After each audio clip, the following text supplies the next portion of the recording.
there is one God and there is one believer, اور اس believer کو آگ میں پھینکا جائے گا. ساری مخلوقات حیران تھی, ہماری ٹریڈیشنز یہ بتاتی ہیں. اور اس وقت جناب Jibreel Amin, to cut the long story short, جناب جبریل امین ایک ہیلپ بن کر جناب خلیل خدا کے پاس آتے ہیں, اور وہ کہتے ہیں کہ اے ابراہیم, اس کو ہمارے صوفیاء نے, حدیث کے لٹریچر نے سیلیبریٹ کیا اس واقعے کو, کہ وہ آتے ہیں اور انہوں نے کہا کہ جناب ابراہیم, کیا میں آپ کی کوئی مدد کر سکتا ہوں, کین آئی ہیلپ یو. اب جبریل امین سمبل ہیں بہت بڑا رب العزت کا, اس میں کوئی شک نہیں ہے, لیکن جناب ابراہیم علیہ السلام فرماتے ہیں میں اس ذات کو مانتا ہوں جو میرے حال کو میرے خیال سے بھی پہلے جانتی ہے. سبحان اللہ, سبحان, مجھے تمہاری ہیلپ کی ضرورت نہیں ہے. بے شک بے شک. جو میرا ہیلپر ہے, ہی نوز میں کس سٹیٹ میں ہوں, اور he refuses to take and seek help from even حضرت جبریل علیہ السلام. یہ ہے true leap of faith, true leap of faith. اور آپ اور میں ہوتے, ہم مذہب کے اوپر بھی چلنا چاہیں تو کیلکولیشنز ہوتی ہیں نا, صحیح بات, مٹیریل کیلکولیشنز, ہمارا کیلکولیٹر لگا ہوا ہے, ریشنل کیلکولیشنز, عقل کی کیلکولیشن, یہاں سے عشق شروع ہو رہا ہے, یہ عشق کی معراج ہے. اور اقبال نے کہا ہے ہمیں بچا لو اس آگ سے, ایبسولوٹلی, اور اقبال نے کیا کہا ہے, بے خطر کود پڑا آتش نمرود میں عشق, عقل ہے محو تماشائے لبے بام. ابھی عقل تو ابھی کیلکولیشنز کر رہی تھی, اور عشق جو ہے وہ عروج کی طرف, اور وہ رب العزت کی جرنی کی طرف چلا گیا. جناب ابراہیم علیہ السلام کو آگ میں جب پھینکا جا رہا تھا تو ایک چھوٹا سا پرندہ رب العزت کی بارگاہ میں فریاد کر رہا ہے, چڑیا فریاد کر رہی ہے. اس نے کہا کہ الہ العالمین, مجھے اجازت دی جائے, میں یہ آگ جو ہے اس کو بجھانا چاہتا ہوں. یہ ہمارے صوفیاء کے لٹریچر کے اندر اس طرح کی ٹریڈیشنز ہیں, یہ اس کے اندر مورلز ہیں. تو کسی پرندے نے کہا کہ تم تو چڑیا ہو, بہت چھوٹی ہو, تمہاری چونچ میں کتنا پانی آئے گا, اور تم اس میلوں لمبی آگ کو تم بجھاؤ گی جا کے. تو اس نے کہا میری کیپیسٹی اتنی ہے, مجھ سے میری کیپیسٹی کے مطابق سوال ہوگا. میں اس جماعت میں شامل ہونا چاہتی ہوں جو جناب خلیل خدا کی جماعت ہے. اور وہ کہتے ہیں کہ وہ بھی پرندہ جو ہے چونچ کے اندر پانی کے قطرے لے کے اس آگ کی طرف ٹریول کر رہا ہے, آ رہا ہے, جا رہا ہے, جتنے قطرے, اور وہ بھی اپنی اس نے شہادت پیش کی. اب جناب خلیل خدا کو اس آگ کے اندر پھینکا گیا, اور اللہ کے براہ راست حکم سے, without any angel, without any وسیلہ, اللہ کے ڈائریکٹ آرڈر سے اس آگ کو سلامتی والی ٹھنڈی آگ بنا دیا گیا. سبحان اللہ, سبحان اللہ. اگر ٹھنڈی آگ بنا دیتے تو وہ سنو بھی ہوتی ہے نا, سنو تو لائف سے سمبل نہیں ہے, تو قرآن نے اس کو کہا کہ سلامتی والی ٹھنڈی آگ. اور جناب ابراہیم علیہ السلام کو یوں بچایا گیا. ہماری ٹریڈیشنز یہ بتاتی ہیں کہ وہ آگ بجھتے بجھتے کئی دن لگے, یہ گھنٹوں کا معاملہ نہیں تھا. اور حضرت ابراہیم, اور یہ بھی کہا جاتا نا کہ حضرت ابراہیم علیہ السلام کے ہاتھ باندھے گئے تھے, بالکل ان کو منجنیق میں باندھ کے, آف کورس منجنیق میں ان کو باندھ کر فائر کیا گیا. میں ایک بات آج اپنے ویورز سے, آپ سب سے, ہم سب سے میں یہ کہنا چاہتا ہوں, اگر جناب خلیل خدا علیہ الصلوۃ والسلام حق کے لیے, توحید کے لیے یہ قربانی نہ دیتے, وہ ایک سورس آف انسپریشن بنے, تو ہم بدر نہ دیکھتے, ہم احد نہ دیکھتے, ہم خیبر نہ دیکھتے, ہم کربلا نہ دیکھتے. حضرت ابراہیم علیہ السلام وہ سمبل ہے کہ جب توحید کی, خدا کی معرفت ہو جائے تو پھر کیلکولیشنز نہیں کرنی, پھر ریشنالٹی کو, عقلیات کو پیچھے کر دیں, اور پھر عشق کے راستے پہ چلیں. جب آپ عشق کے راستے پہ چلتے ہیں تو تب میریکلز ہوتے ہیں, اور توکل اپنا صرف خدا, تب خدا کی مدد نازل ہوتی ہے. فضائے بدر پیدا کر, اتر سکتے ہیں تیری نصرت کو فرشتے, آج بھی اتر سکتے ہیں اگر وہ فضائے بدر ہو. خوبصورت, بہت. تو جناب ابراہیم علیہ السلام, اس سے زیادہ ٹریبیوٹ ہمیں کرنا چاہیے.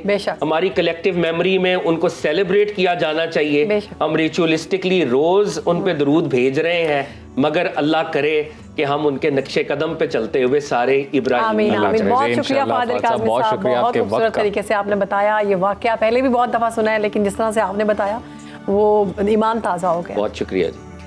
کل جی دوبارہ سے عراق کی کہانی آگے بڑھائیں گے. آج مجھے اور شہر بانو کو اجازت ہے. اپنا اور اپنے پیاروں کا خیال رکھیں. اللہ حافظ.